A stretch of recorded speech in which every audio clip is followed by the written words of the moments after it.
자, 신과 나는 이야기 시리즈 내일의 신의 8장입니다. 페이지는 103페이지에 해당됩니다. 자, 제목은 우주에도 생명이.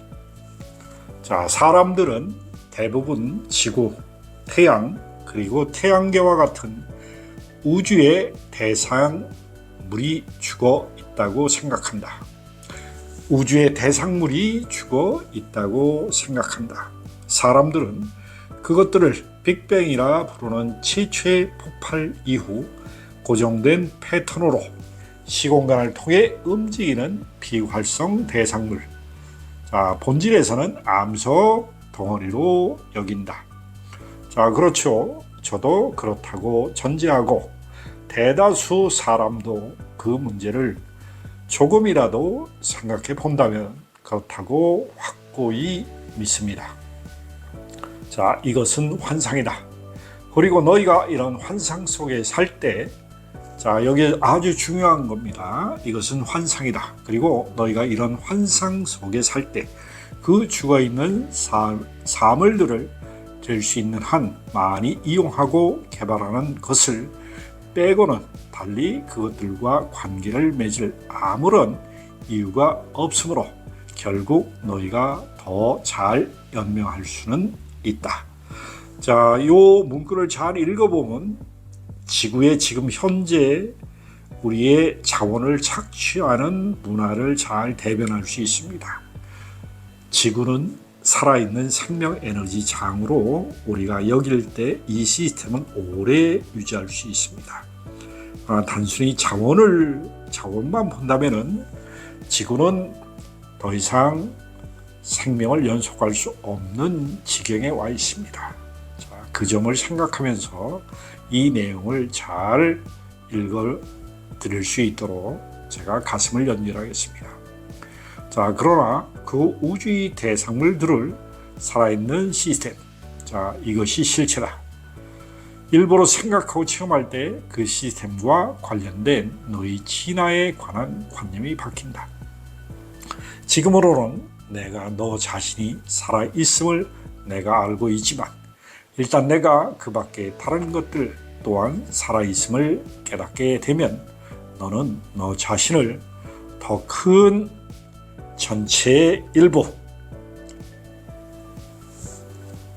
더 큰 에너지 묶음 속에 하나의 에너지 묶음, 더 큰 생명 형태 속에 있는 하나의 생명 형태, 대하의 일부인 소화로 체험한다.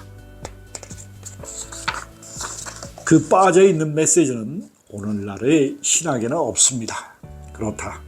내가 전에 말했듯이 이것이 옛 영성과 새로운 영성, 어제의 신과 내일의 신이 만나는 교차점이다. 여기서 체험과 지혜가 만나는 지점이다.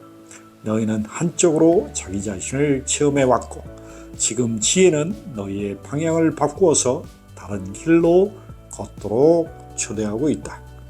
왜냐하면 옛 영성은 어제의 신이 하늘과 땅을 창조했다고 주장하는 반면 새로운 영성은 내일의 신이 하늘과 땅이라고 말하기 때문이다. 옛 영성은 신은 자신의 창조물과 분리되고 떨어져 있으며 생명을 사람 속에 불어넣어 인간이 접촉하고 보고 느낄 수 있는 가능한 많은 것을 지배하고 자기에게로 끌어모아도 된다고 말한다. 반면에 새로운 영성은 신이 하나로 통합되어 있으며 모든 것과 하나이며 생명을 인간 속으로가 아니라 인간으로서 불어넣으며 인간이 자신을 신의 현으로서 표현하고 체험할 수 있게 하며 그들이 접촉하고 보고 느끼는 모든 것이 신의 현현한 모습임을 알 수 있게 한다고 말한다. 옛 영성은 너희가 신을 섬기라고 요구하지만 새로운 영성은 너희가 신과 동일한 것인데를 섬기라고 요청한다. 옛 영성은 너희가 생명을 파괴함으로써 신을 섬길 수 있다고 상상하게 했지만 새로운 영성은 그런 일은 상상도 할 수 없다. 그래서 9.11 사건은 만약 사람들이 내일의 신을 섬겼다면 알라의 이름으로는 절대 일어날 수 없었을 것이다. 그 일은 어제의 신을 섬긴다는 명목으로도 일어나지 말았어야 했지만 바로 그것이 문제다. 옛 영성과 어제의 신의 가르침들은 너무나 애매모호해서 어떤 경우엔 정말로 아무렇게나 해석될 여지가 많아서 너희는 냉혹하게 서로 살해하고 비행기를 몰고 빌딩 속으로 들어가거나 정밀 유도 폭탄을 도시에 투하함으로써 아무런 경계심도 없는 순진무구한 사람들을 죽이고도 신이 자신들의 편이며 사실상 신이 그것을 요구한다고 주장하면서 아무런 제지도 받지 않고 그런 일을 저지른다. 그러나 내일의 신이 주는 메시지와 권유는 훨씬 더 모호할 것이다. 신이 자신의 불복종한다거나 자신을 믿지 않는다고 처벌로 수천 명의 사람을 모조리 죽였다고 말하는 경전들은 사라질 것이다. 신이 타인을 대량 살육해서 자신의 명예를 보호할 것을 명령하고 요구하는 모습으로 그려지는 경전들도 사라질 것이다. 미리 삶을 섬겨라. 그것이 새로운 영성의 좌우명이 되고 신조가 될 것이다. 하지만 타인을 죽이라는 것을 정당화하기 위해 그것을 마구잡이로 해석할 사람들이 그래도 있을 겁니다. 사실 그런 것이 정치 권력이나 테러리스트들이 들러대면서 전쟁을 정당화하는 고전적인 이론 근거입니다. 우리는 전쟁을 해야 한다. 다른 선택은 없다. 우리의 삶, 우리 자신의 생존이 그것에 달려있다. 우리는 생명을 끝장냄으로써 삶을 섬기고 있다. 다른 사람들도 이것을 정당화하는 증거로 삶이 어쩔 수밖에 없을 텐데 삶 자체를 파괴한다는 사실을 둘러대고 그 으뜸의 신뢰로 자연을 지목합니다. 삶의 주기가 생명 에너지 시스템의 의도된 더 큰 일정을 섬기기 위해 생명 형태대로 변화를 준다는 점은 틀림없다. 우주 자체가 그런 변화를 보여준다. 사실입니다. 이 글을 쓰기 며칠 전에 천문학자들이 남반구에 보이는 우리 은하계의 작은 동발 은하에서 거대한 항성의 폭발을 발표했습니다. 이 사건은 마젤란 대성원 속에 LMC N49라 명명된 초신성의 잔해를 만들어냈습니다.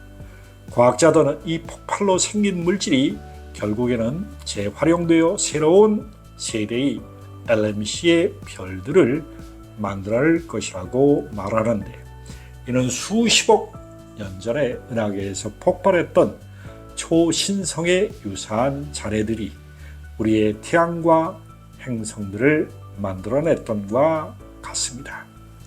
하지만 이런 사건들은 전체 우주에 살아있는 시스템이며 다른 것과 서로 의지하는 시스템의 모든 측면과 모든 요소이고 에너지 파동에 상호 연결되고 뒤섞이고 있는 거대한 모체이며 물질과 형상 그리고 어느 쪽도 아닌 것을 창조해내고 있는 진동들이라는 사실을 반영해 주고 있다.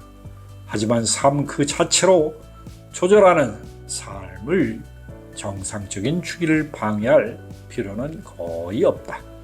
좀 더 자기를 의식하는 생명 형태들이 다른 생명 형태들이 정상적인 삶의 주기에 영향을 끼칠 수 있다는 것은 사실이다. 고대 생명 형태들이 우주의 지복이면서 동시에 재앙이 되는 까닭이 바로 그것이다. 종종 삶 자체가 계속 기능을 지속하기 위해 그들의 활동을 조정하고 조절할 필요가 있다. 개인, 가족, 국가와 사회가 모두 이런 일을 한다. 그들의 조정이 종종 전쟁이라 불린 그들 자신을 지속하기 위해, 즉 삶의 기존 방식으로 진행하려면 이 그룹들은 사륙의 과정을 계속해야 한다고 생각한다.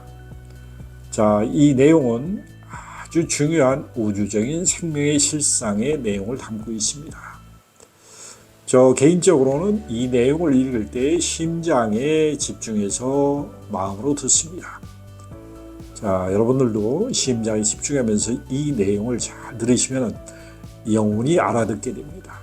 자, 페이지 107페이지 밑줄 두 번째까지였습니다. 다음에 계속하겠습니다. 감사합니다.